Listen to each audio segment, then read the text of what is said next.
Mga kaibigan, magandang balita sa Barangay Ginebra. Troy Rosario meron na palang kontrata at makakapaglaro na sa Barangay Ginebra. And bago natin yan ipagpatuloy kaibigan ko, please huwag mo po munang kalimutan i-like at i-subscribe ang ating YouTube channel. Then pahit na rin ang notification bell bilang turong sa ating channel. Maraming salamat po. Mga kaibigan, matapos nga pong maglabas ng release paper ang Blackwater Bossing, no, and it's official.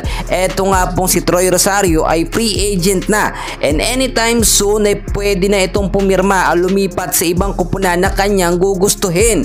Well, alam naman natin bago pa i-release ng Blackwater Bossing, etong si Troy Rosario ay nakaabang na ang mga bigating kupunan dyan. Number 1 dyan mga kaibigan, eto nga pong SMB, at pangalawa ang Barangay Ginebra. At dahil loaded naman ng SMB mga kaibigan, ay malaki ang tsansa nitong si Troy Rosario dito sa Barangay Ginebra mga kaibigan. At kitang kita natin ang kakulangan po sa bigman ng Ginebra. So kahit hindi sabihin ni Troy Rosario, alam na po natin ang mangyayari. May mga lumabas na po na update mga kaibigan na ito nga pong si Troy Rosario ay meron ng kontrata sa Barangay Ginebra mga kaibigan. Pero ang bad news naman mga kaibigan, hindi ito makakapaglaro sa semis at kung makapasok man sa finals ang Barangay Ginebra. Bakit hindi makakapaglaro mga kaibigan? Alam naman natin ongoing ngayon, no, ang season ng PBA at hindi pwedeng masira ang sistema ng Barangay Ginebra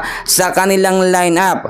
At nandyan din etong si Jody Vance, nakapipirma lamang last week sa Barangay Ginebra mga kaibigan. Hindi sila pwedeng magsabay na nagkasamang maglalaro mga kaibigan dahil medyo magiging magulo ang sistema ni Coach Tim Con, especially cover pa rin ng triangle offense etong sistema ni Coach Tim Con ngayon. Ang mangyayari po dito at sigurado mga kaibigan, once po na talagang makuha na ng Barangay Ginebra etong si Troy Rosario, ay makakapaglaro ito next conference pa. Alam natin hindi na ganun katagal ang next conference, dahil patapos na rin PBA season ngayon, nasa semifinals sa tayo mga kaibigan at makikita natin ang sistema ng Barangay Ginebra.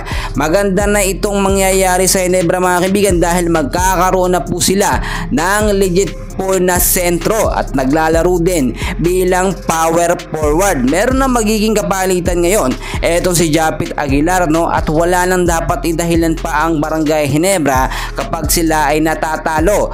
Full package na mga kaibigan etong si Troy Rosario, kaya nga po pinag-aagawan siya ng mga kilalang PBA teams, at talagang nakita naman natin kahit mag-demand po ng malaking presyo or offer etong si Troy Rosario para kuhanin siya ng mga PBA teams, ay walang problema, ibibigay yan kapalit naman ng serbisyo nitong si Troy Rosario. Mga kaibigan, ang dami pa nating kaganapan, so dyan lang kayo, and please huwag niyong kalimutan i-like at i-subscribe ang ating YouTube channel. Maraming salamat po.